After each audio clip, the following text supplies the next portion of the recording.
할렐루야. 10월 18일 수요일 새벽 기도를 시작하겠습니다. 사도신경으로 우리의 신앙을 고백하시겠습니다.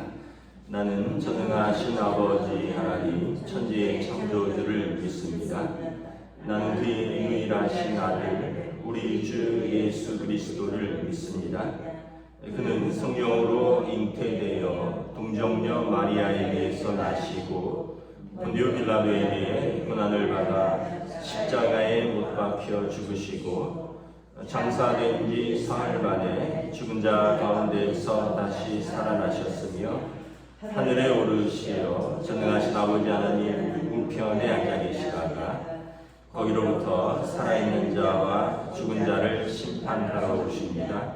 나는 성령을 믿으며 거룩한 공교회와 성도의 교제와 죄를 용서받는 것과 몸의 부활과 영생을 믿습니다. 아멘.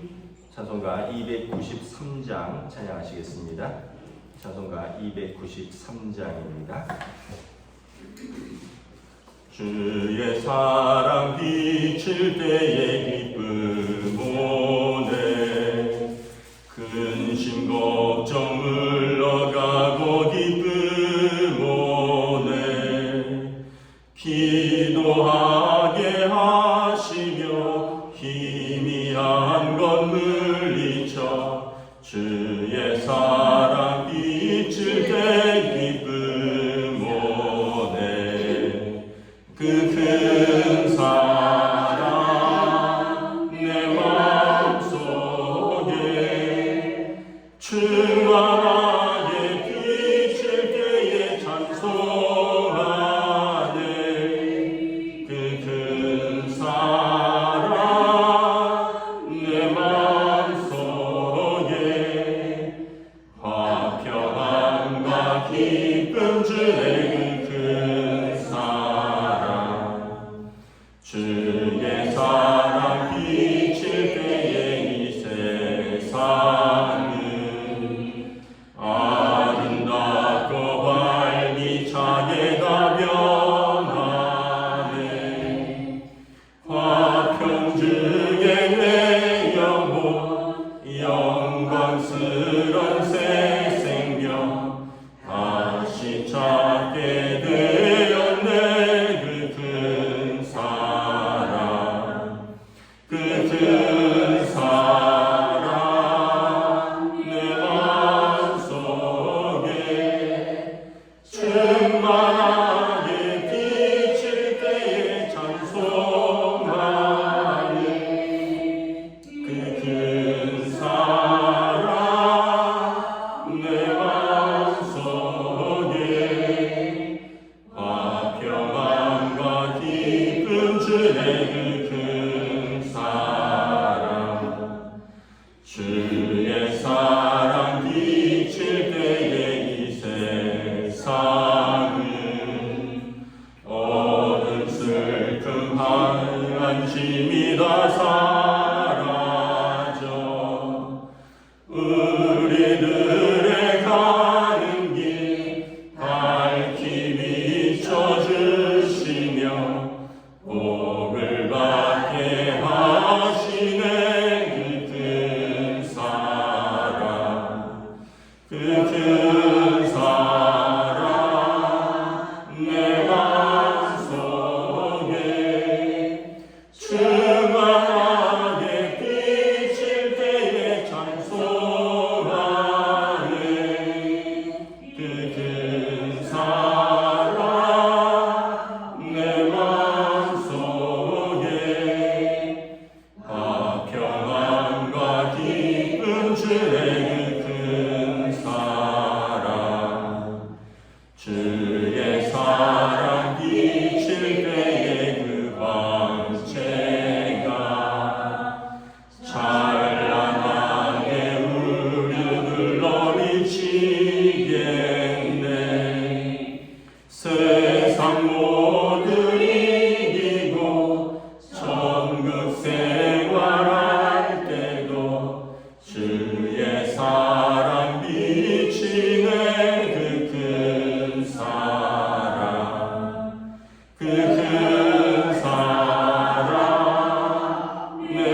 신약성경 에베소서 2장 1절부터 10절까지 말씀입니다.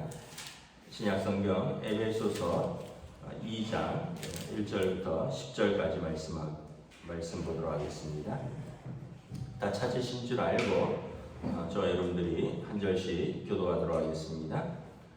그는 허물과 죄로 죽었던 너희를 살리셨도다. 그때 너희는 그 가운데서 행하여 이 세상 풍조를 따르고 공중의 권세 잡은 자를 따랐으니 곧 지금 불순종하는 아들들 가운데서 역사하는 영이라.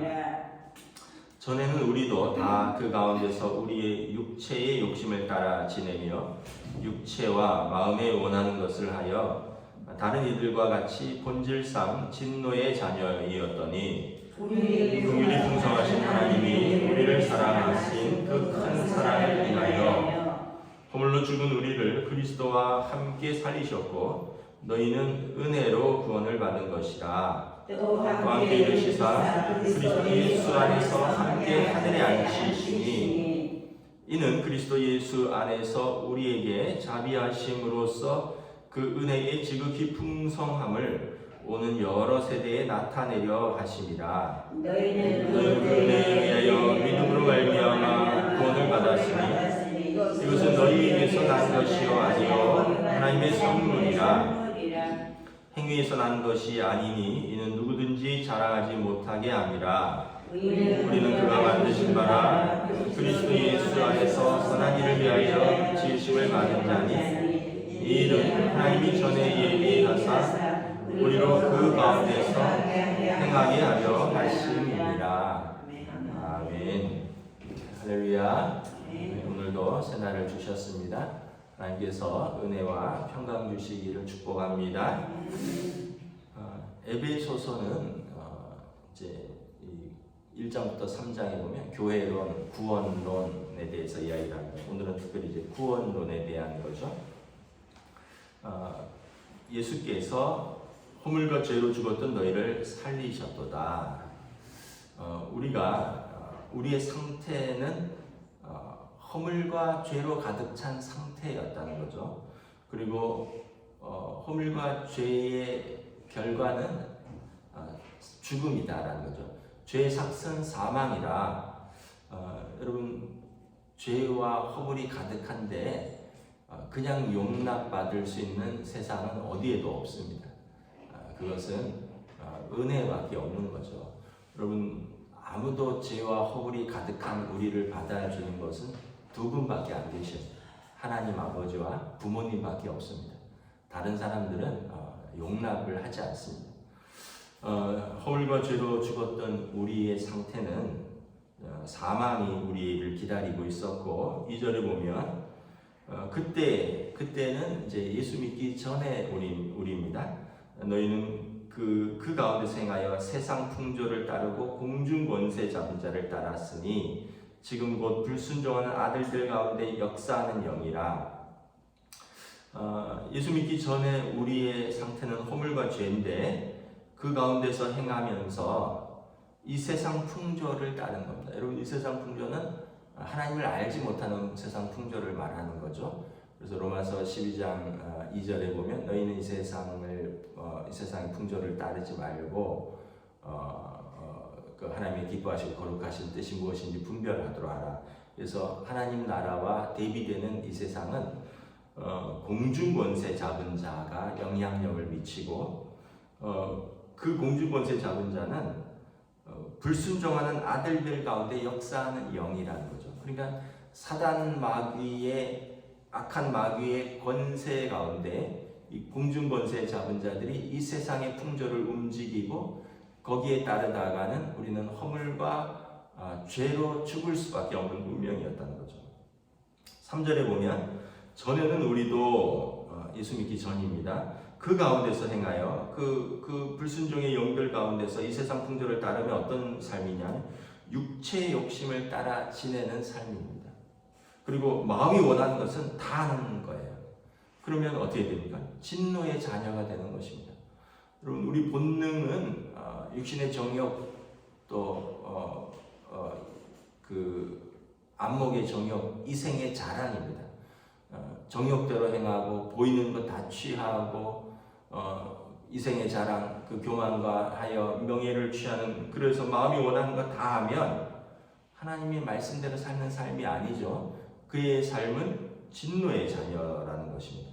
그러니까 쭉 연결되죠. 하나님을 알지 못하면 우리는 불순종한 악한 영의 영향을 받고 이 세상 풍조를 따르고, 이 세상 풍조는 우리의 육체와 마음이 원하는 대로 우리를 이끌어가고, 그것은 죄와 허물을 가져오고 그 결과는 사망이다라는 것입니다. 그런데 긍휼이 풍성하신 하나님이 우리를 사랑하신 그 큰 사랑을 인하여 허물로 죽은 우리를 그리스도와 함께 살리셨다. 하나님께서 창조하신 하나님의 형상을 따라 지으신 하나님의 사람들이 이렇게 죽어가는 걸 볼 수 없다라는 거예요. 그래서 하나님 직접 개입하신 것입니다. 하나님 직접 나선 거예요. 그래서 아들을 보내주심으로 아들이 죽을지언정 하나님께서 만든 그 사람들을 살리기를 원하신 거예요. 여러분, 여러분들의 자녀들이 막 어떤 일로 망해가고 죽어가는데 가만히 두고 있을 부모가 어디 있습니까? 부모가 개입을 해야죠. 대가를 치러야죠. 뭐 돈이 들어가면 돈을 써야 될 거고, 시간이 들어가면 시간을 써야 될 거고, 마음이 들어가면 마음을 써야 될 거고, 울어야 되면 울어야 될 거고, 무슨 대가를 치르든지 그 자녀를 구원하기 위해서 부모는 대가를 치를 것입니다. 하나님께서 하나밖에 없는 아들을 내어주시면서 대가를 치르셨어요. 왜냐하면 하나님께서 창조하신 이 세계, 그리고 이 많은 사람들이 그 죄와 허물로 인해서 죽는 것을 하나님이 마음 아파하셨습니다. 그래서 그리스도를 내어주셨고, 그리스도가 십자가에서 그 대가를 치르셨고, 우리를 하나님께서 용납하셨습니다. 우리의 죄를 덮어주셨습니다. 묻지 않으셨어요. 그리고 그리스도가 죽은 것이 아니라 죽었지만 그리스도를 살리셨어요. 그리고 5절에 보면 그리스도와 연합한 우리도 죄와 허물로부터 죽을 수밖에 없는 우리도 살게 되는 것입니다. 모든 사람이 죄를 범하였음에 하나님의 영광에 이르지 못하더니 그리스도 예수 안에 있는 십자가의 속량으로 말미암아 하나님과 화목하게 되었습니다. 그러므로 하나님께서 전에 있는 우리 죄를 묻지 아니하시고 하나님께서 의로움을 우리에게 보여주셨고, 또한 예수 믿는 자들을 의롭다 하셨습니다. 그래서 예수님과 우리가 믿고 예수님과 연합하지 않으면 우리는 방법이 없는 존재라는 것인데, 그래서 6절에 보면 또 함께 이르시기사 그리스도 예수 안에서 함께 하늘에 앉히셨습니다. 우리를 죄를 용서해 주신 것만 해도 감사한데, 하나님의 자녀 삼아 주신 것 감사한데, 우리를 그리스도 예수와 함께 하늘에 앉히셨대요. 무슨 말입니까? 우리가 이제 하나님의 자녀됨의 신분을 취했고 하나님의 자녀됨의 상속권을 받게 되는 것입니다. 그래서 요한복음 14장에 예수님께서 너희는 마음에 근심하지 말라. 하나님을 믿으니 또 나를 믿으라.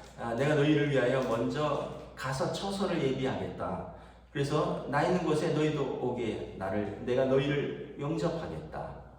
그러면서 내가 길이요 진리요 생명이니 나를 믿는지 아니하거나 아버지께로 올 자가 없다. 예수 믿는 자들이 예수님을 통하여 하나님 나라에 가는 것입니다. 하늘 나라에 우리의 처소가 예비되어 있는 거예요. 그래서 아들이면 상속자라 말하고 있는 거죠. 그래서 우리는 예수님과 함께 연합하였고, 그래서 죽을 우리가 살았을 뿐만 아니라 그리스도와 함께 하늘에 우리의 처소가 예비되었다. 하나님 나라에 우리의 자리가 있다. 왜냐하면 양자됨의 자녀됨의 특권이라는 거죠. 그리스도와 연합하여 우리가 양자되었고 자녀됨의 특권이라는 것입니다. 7절에 이는 그리스도 예수 안에서 우리에게 자비하심으로 그 은혜의 지극히 풍성함을 오는 여러 세대에 나타내게 하십니다. 이것은요, 하나님께서 예수님을 통하여 우리에게 자비하심을 보여주신 겁니다. 자비하심은 여러분, 자비라는 건 이렇게 너그러움을 보여주신 것입니다. 그리고 그 은혜의 지극히 풍성함을 보여주셨습니다. 은혜는 말씀드렸죠. 자격 없는 자가 거저받는 선물입니다. 뭘 잘해서가 아니라 우리를 불쌍히 여기셔서 그리고 우리를 사랑하셔서 우리에게 이렇게 은혜를 베푸신 것이다.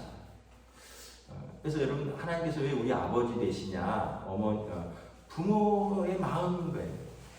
여러분, 부모가 자녀가 예뻐서 사랑하고 불쌍해서 사랑하고 어쨌든 간에 사랑하는 거지, 부모가 넌 나한테 효도해야 돼, 갚아야 돼 이러면서 사랑하고 은혜를 베푸는 사람은 아무도 없어요. 그냥 내가 낳았기 때문에 내가 책임져야 되고, 그래서 사랑하고 예쁘고, 또는 잘못하면 안타깝고 또 불쌍하고, 뭐 그런 모든 것이 은혜와 자비로 부모가 자녀를 품듯이 하나님께서 예수 그리스도를 통하여 나오는 모든 우리를 이렇게 자비로서 은혜로서 그 풍성함으로 우리에게 나타내셨고, 그리고 오는 여러 세대, 이제 모든 세대들이 예수 믿는 자들에게 그것을 보여주기를 원하셨다는 거죠. 그래서 8절에 너희는 그 은혜에 의하여 믿음으로 말미암아 구원을 받았다. 우리 구원은 뭐라고요? 은혜로 받은 거고요, 믿음으로 받은 것입니다. 이것은 너희에게서 난 것이 아니요 하나님의 선물이라. 그럼 우리가 뭘 그렇게 구원받을 짓을 했습니까? 뭘 그렇게 착하게 살았고, 예수님께서 우리 마음의 중심까지 본다 그랬는데, 그럼 미워하면 살인자고요, 음욕을 품으면 간음한 것이고요, 여러분 욕하면은 심판대에 서게 된다 했습니다. 우리는 다 간음한 자고요, 다 살인자고요, 다 하나님 앞에 심판대에 서는 사람들. 그런데 그런 우리를 은혜에 의하여 믿음으로 말미암아 구원을 주셨으니, 이것은 우리의 행위가 의로워서가 아니라 이것은 공짜로 주신 하나님의 선물입니다. 여러분, 돈 주고 사면 삭설 주고 했으니까 내가 권리를 주장할 수 있는데, 거저 받았으면 그냥 은혜인 거예요. 그냥 감사할 뿐인 거예요. 어제 제주도에서 농사를 짓는 친구가 귤을 한 박스 보내왔어요. 그래서 참 고맙다. 그래서 야, 이거 너도 애써서 농사 지었는데 돈 보내줄게, 얼마냐 그랬더니, 야, 친구한테 뭘 10kg 보내고 돈을 받냐, 그냥 먹어라. 그래서 공짜로 귤을 한 박스 받아서 먹고 있는데 은혜인 거죠. 여러분, 내가 샀으면은 야, 좀 예쁜 거 좀 보내지. 이 농사 지어서 그냥 지인들한테 그냥 보내니까 예쁘게 닦지를 않았어요. 막 그냥 따서 그냥 넣은 것을 이파리도 몇 개 있고. 근데 만약에 내가 샀는데 그러면은 이 사람 성의 없이 보냈네. 좀 좋은 걸로 골라보내고 이파리도 있고 뭐 흙도 묻어 있고, 그래서 이 노지에서 딴 귤을 그대로 담아서 보낸 거예요. 근데 공짜로 받았으니까 내가 닦아 먹으면 되지 뭐. 이게 선물과 산 거의 차이입니다. 내가 샀으면 내가 권리를 주장하는데, 하나님께 우리가 권리를 주장할 게 아무것도 없어요. 왜냐하면 우리의 구원은 전적인 하나님의 선물이기 때문에. 그래서 9절에 보면 행위에서 나는 것이 아니니 누구도 자랑하지 못하리라. 우리가 뭐 시험 봐서 구원 얻은 것도 아니고, 뭐 행위를 해서 뭐 올림픽처럼 어떤 의로운 행위 1등 한 것도 아니고, 그래서 우리가 자랑할 게 없다. 감사할 뿐이다. 그래서 여러분, 겸손하고 감사하는 거죠. 자랑하면은 교만하고 자기 의를 주장하고 하나님의 선물이다라는 것을 받아들이면 겸손하고 감사하고. 그래서 10절에 우리는 어떻게 살아야 됩니까? 우리는 그가 만드신 바라, 하나님의 만드신 바대로 살라는 거예요. 그리스도 예수 안에서 선한 일을 위해서 지으심을 받은 자다. 하나님의 자녀로서 예수님 성품을 따라서 예수 그리스도를 닮아서 살라는 거예요. 그게 선한 일입니다. 부족하지만 그냥 본능대로 육신의 정욕대로 마음이 원하는 대로 그렇게 살지 말고 예수 안에서 선한 일을 위하여 지으심을 받은 그 믿음의 삶을 살라는 거예요. 그래서 이 일은 하나님이 전에 얘기해서 우리로 그 가운데 행하게 하려 하십니다. 하나님이 우리를 지으실 때 하나님의 목적은 우리로 하여금 그 선한 삶, 믿음의 삶, 하나님의 성품을 닮은 삶, 사랑의 삶, 그 소명의 삶을 살아서 창세기 1장에 땅에서 생육하고 번성하여 땅에 가득하라, 이 땅을 다스리라, 그렇게 말씀하신 거예요. 우리가 하나님의 청지기로서 하나님의 성품을 가지고 이 땅에서 많은 사람들이 살고 또 번성하고 그리고 이 피조 세계를 다스려서 하나님께서 지으신 아름다운 세상을 하나님의 뜻 가운데로 이렇게 세워나가라. 이것이 우리를 지으신 목적이다라는 것입니다. 우리가 이걸 깨달으면 그냥 나 혼자 구원받은 것으로 만족하는 삶이 아니라 내가 이제 믿음의 삶을 살고 또 사랑의 삶을 살고 내게 있는 사람들에게 주님의 마음으로 대하고 하나님의 뜻을 그들에게 전하고 그래서 그들도 이러한 풍성한 구원의 삶, 은혜의 삶을 누릴 수 있도록 복음도 전하고 또 말로 전하는 것이 설득력이 없다면 우리의 또 선한 은혜를 그들에게 베풀어서 우리가 받은 은혜를 그들도 받고 그래서 그들로 하여금 또 우리가 좋은 관계를 통해서 하나님을 알아갈 수 있도록 하고 그래서 하나님의 사람들이 이 땅에 점점 더 많아지는 거죠. 뿐만 아니라 이 피조 세계도 로마서에 보면 피조물도 하나님의 아들들이 나타나는 말을 그렇게 고대한다는 거예요. 왜냐하면 피조물들이 허무한데 지금 굴복하고 있다는 거죠. 그래서 여러분 예수 믿는 사람들은 이 땅도 아름답게 갖고 가야 될 책임이 있는 거예요. 그래서 우리가 이제 그런 거를 다 눈뜨게 되면 쓰레기도 좀 덜 만들고 조금 더 동물도 학대하지 않고 하여튼 우리에게 주신 모든 것은 하나님 주신 것이니까 하나님의 청지기로서 우리가 이 지구도 환경도 동물도 식물도 하물며 사람은 더더군다나 우리가 귀하게 대하고 하나님의 뜻으로 그들을 대하고 섬기고 그래서 그 모든 것들이 우리를 통하여 하나님의 사랑을 알아가고 그래서 그러한 목적으로 우리를 지으셨다. 무엇보다 우리는 은혜로 믿음으로 구원함을 받은 귀한 하나님의 자녀들이다. 여러분 그러므로 오늘도 감사로 살고 또 겸손함으로 살고 우리에게 주신 모든 것들을 하나님의 뜻 가운데 또 사랑하며 섬기며 사는 저와 여러분 되시기를 우리 주님의 이름으로 축복합니다. 기도하겠습니다. 하나님 은혜를 감사합니다. 오늘도 주신 말씀을 통하여 우리가 받은 구원이 얼마나 귀한가, 하나님이 우리를 얼마나 사랑하셨는가, 예수님이 우리 죄의 대가를 지불하시기 위해서 얼마나 큰 희생을 치르셨는가. 그러므로 우리는 이제 그 은혜에 감사하고 겸손히 그리고 하나님의 뜻을 따라 예수 그리스도 안에서 선한 일을 위하여 지으심을 받은 그 삶을, 그 사명의 삶을, 그 은혜의 삶을 오늘 하루도 믿음으로 살아갈 수 있도록 성령님 인도하여 주시옵소서. 감사를 드리오며 우리 주 예수 그리스도 이름으로 기도드리옵나이다. 아멘. 하늘에 계신 우리 아버지의 이름을 거룩하게 하시며 아버지의 나라가 오게 하시며 아버지의 뜻이 하늘에서와 같이 땅에서도 이루어지게 하소서. 오늘 우리 일용할 양식을 주시고 우리가 우리에게 잘못한 사람을 용서하여 준 것 같이 우리 죄를 용서하여 주시고 우리를 시험에 빠지지 않게 하시고 악에서 구하소서. 나라와 권능과 영광이 영원히 아버지의 것입니다. 아멘.